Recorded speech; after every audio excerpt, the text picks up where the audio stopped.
Baik, Assalamualaikum warahmatullahi wabarakatuh. Perkenalkan, saya Daesava Pradana, mahasiswa S1 Akuntansi Universitas Diponegoro dengan NIM 120, 301, 211, 40239. Dan pada video kali ini, saya akan menjelaskan hasil penilaian tata kelola pada Vita PT Jaya Digital Property sebagai tugas akhir audit sistem informasi kelas C, dan saya sendiri dari kelompok 5. Di sini ada 5 pokok bahasan yang diawali dengan pendahuluan, COBIT 2019 Design Factor, Domain Factor Selection atau alasan pemilihan Domain Factor, Management Practice and Recommendation, dan yang terakhir adalah penutup. Sebagai pendahuluan, kita perlu mengenal apa itu FitHub atau FitHub PT Jaya Digital Property yang sering disebut FitHub adalah pusat kebugaran modern yang menawarkan fasilitas lengkap, instruktur profesional dan berbagai kelas kebugaran seperti yoga, zumba, HIIT, body combat, dan lainnya untuk mendukung hidup sehat. FitHub juga memberikan pengalaman latihan yang efektif, terjangkau, dan menyenangkan, berkomitmen membangun komunitas mendukung. FitHub juga menciptakan lingkungan ramah, inspiratif untuk membantu dalam mencapai tujuan kesehatan maupun kebugaran dengan harga yang terjangkau juga.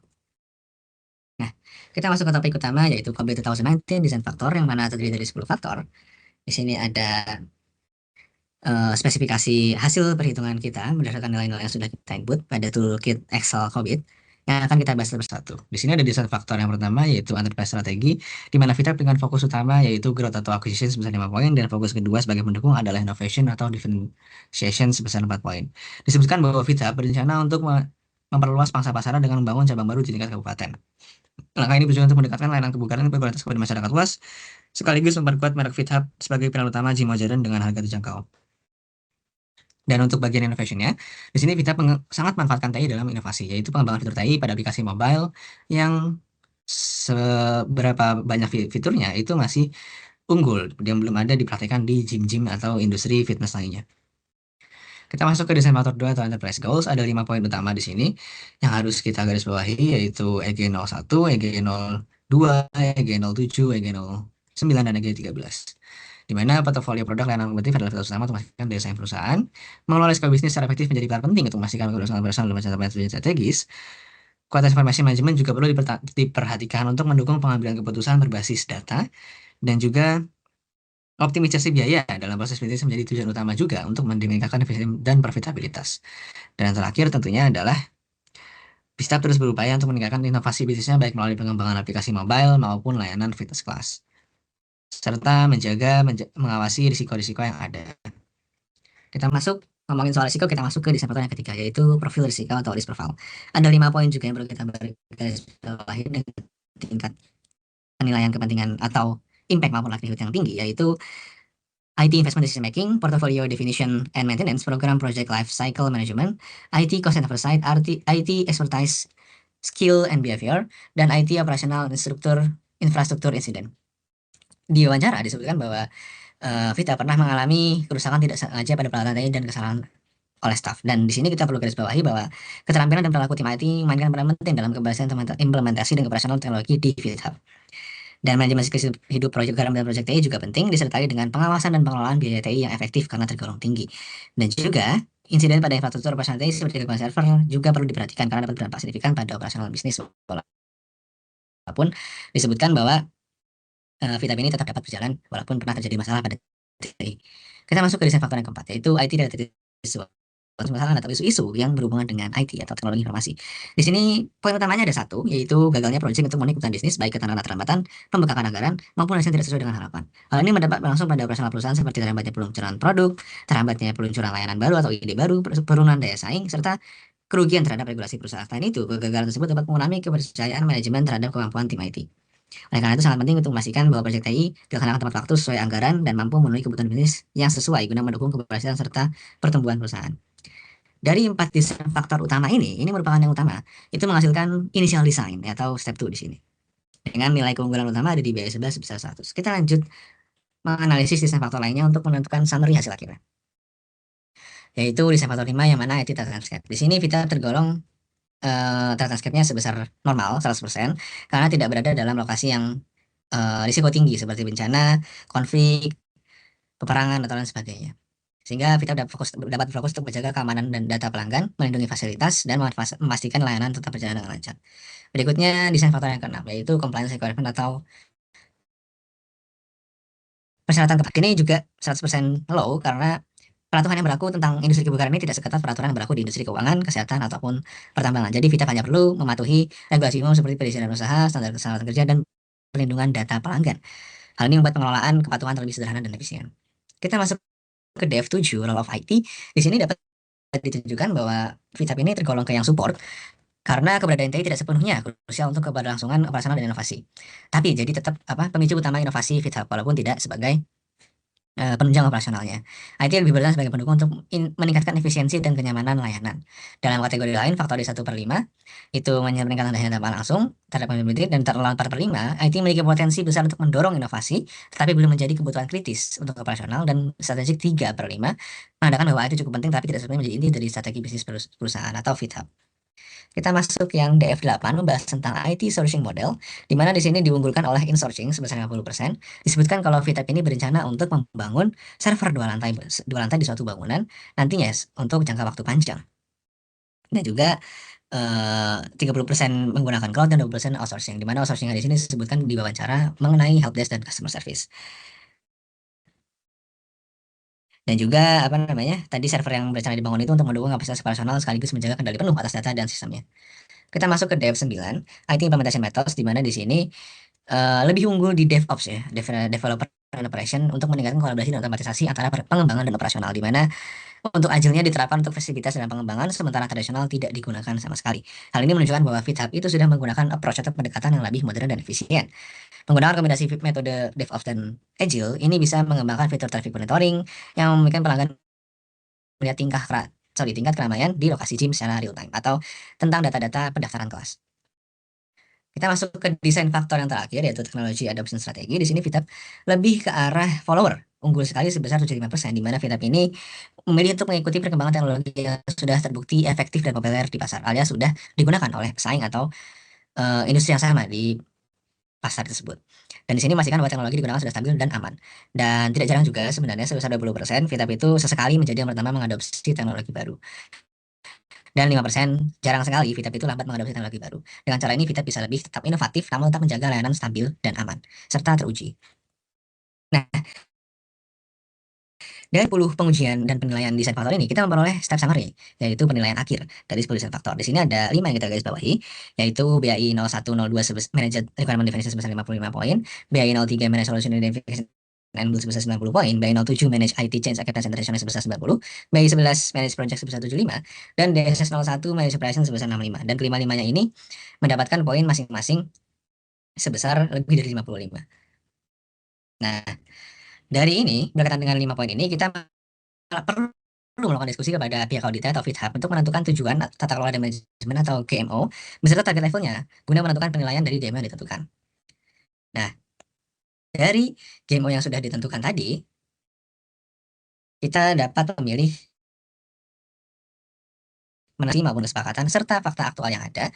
Itu ada dua domain yang kita pilih, yaitu BAI 11 Manage Project dan DSS 01 Manage Project. Alasannya adalah dengan ini diharapkan dapat meningkatkan nilai tambah yang sedang dibutuhkan oleh FitHub, dan secara spesifik alasannya yaitu memberikan kerangka untuk BAI 11 memberikan kerangka kerja yang memastikan setiap project TI dikelola secara sistematis, terukur, dan sesuai manajemen organisasi.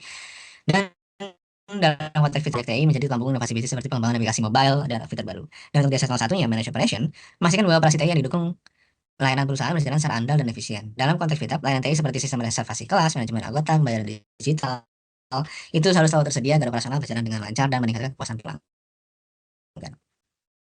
Nah, kita sekarang masuk ke salah satu dari masing-masing domain ini, yaitu manajemen praktis dan rekomendasi.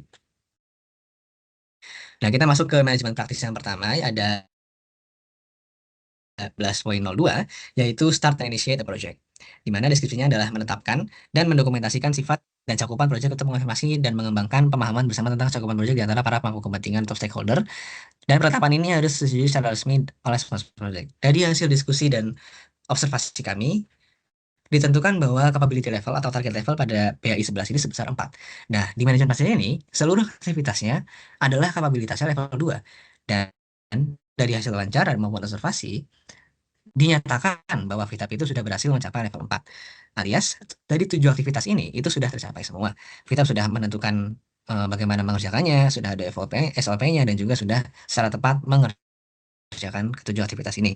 Menciptakan pemahaman tentang cakupan proyek, memastikan setiap proyek memiliki satu atau lebih sponsor, memastikan pemangku kepentingan sponsor utama, menuju manajemen, memastikan bahwa definisi proyek menjelaskan syarat dengan persetujuan pada pemangku, pertahankan definisi proyek, serta melacak pelaksanaan proyek. Nah, Karena sudah tercapai tadi sampai target level 4, maka rekomendasi yang kita berikan tentunya adalah meningkatkan ke level 5, di mana dua sisi dan pengembangan. Di sini contohnya adalah memperhatikan seluruh pengelolaan proyek dengan baik agar berselanjutnya dapat diukur kinerjanya untuk meningkatkan performa atau kinerja serta melakukan lanjutan. Juga dapat mengembangkan mekanisme tidak hanya memantau kinerja, tetapi juga menciptakan perubahan lingkungan bisnis teknologi supaya dapat dilakukan tindakan-tindakan korektif yang secepatnya. Nah, contoh lain itu bisa memanfaatkan analitik kinerja proyek untuk mengidentifikasi tren serta peluang perbaikan. Di sini juga disebutkan bahwa VITAP bisa mengembangkan proses pengelolaan proyek yang proaktif dan berbasis data. Nah, di sini saya tambahkan ada best practice untuk menginisiasi successful project di dalam Cobit BI 1102, yaitu yang pertama ada menetapkan tujuan yang jelas, membuat rencana proyek yang terperinci, menetapkan struktur tata kelola proyek, identifikasi dan kelola risiko proyek, serta sediakan tujuan proyek dengan tujuan bisnis, berkomunikasi secara efektif tentunya pada pemangku kepentingan dan memantau maupun mengevaluasi kemajuan proyek. Nah, kita masuk ke manajemen praktis dari domain yang kedua, yaitu DSS 01. Di sini manajemen praktis yang saya ambil adalah DSS 01.05, yaitu Manage Facilities. Di mana dari hasil wawancara maupun observasi, kita menentukan bahwa capability levelnya sesuai dengan fakta yang ada, maupun pendapat oleh VITAP itu target levelnya adalah 2. Namun sayangnya VITAP gagal mencapai target level 2 karena ada 2 aktivitas yang kebetulan ada di manajemen sini yang belum tercapai, yaitu aktivitas 1 dan aktivitas 2, di mana VITAP ini belum mengadakan peralatan penyedia daya tak terputus seperti baterai atau generator. Dia belum sama sekali menggunakan fasilitas tersebut atau melakukan pengadaan barang tersebut. Dan karena barang tersebut belum ada, maka mekanisme suplai dayanya secara berkala juga belum dilakukan. Untuk keempat level di bawahnya, yang dengan capability level 2 ini sudah dilakukan dengan benar dan sesuai. Nah, di sini ada beberapa aktivitas, ada 5 yang menunjukkan capability level 3, level 4 yang belum kita tanyakan atau belum kita uji karena pada dasarnya tadi kita level 2, sehingga aktivitas pada ini bisa kita abaikan atau bisa kita tunda terlebih dahulu. Nah, karena tadi VITAP gagal mencapai level 2, maka otomatis rekomendasi yang kita terapkan secara logika juga untuk mengcover atau melakukan aktivitas-aktivitas pada level 1 yang belum tercapai. Yaitu, di sini VITAP dapat menyediakan fasilitas ini terhadap lingkungan dari virtual daya dan pemadaman, sehingga kemungkinan terjadinya masalah itu bisa diatasi secara langsung. Nah, untuk itu, FitHub dapat mencapai target yang ditetapkan, yaitu level 2, dengan menjalankan seluruh aktivitas yang tadi, serta merekomendasikan untuk segera mengalokasikan anggaran untuk pengadaan perangkat UPS dan generator sesuai dengan kebutuhan validitas TI. Perangkat ini perlu dipilih berdasarkan kapasitas dan keandalan untuk memastikan perlindungan terhadap gangguan daya. Selain itu, FitHub juga perlu memastikan pemeliharaan rutin terhadap perangkat ini untuk menjaga fungsionalitasnya, serta menetapkan jadwal pengujian berkala tadi, aktivitas yang nomor 2, untuk suplai daya tak terputus. Uji ini harus melibatkan simulasi pemadaman daya dengan memastikan sistem mampu beralih ke suplai cadangan tanpa gangguan operasional. Juga kita perlu dokumentasi hasil pengujian untuk sebagai bukti kepatuhan terhadap perencanaan keseimbangan bisnis dan untuk digunakan dalam evaluasi serta kebaikan berkelanjutan. Ada alignment facility management with organizational goals in COVID DSS 01.05. Ada 6 poin di sini. Yang pertama adalah memahami tujuan bisnis, yang kedua identifikasi indikator kinerja utama atau key performance indicator. Yang ketiga adalah mengembangkan rencana manajemen fasilitas yang strategis. Yang keempat, berkolaborasi dengan pemangku kepentingan dalam beroperasi dan memanfaatkan fasilitas atau manajemen fasilitas. Yang kelima, memantau dan mengevaluasi kinerja.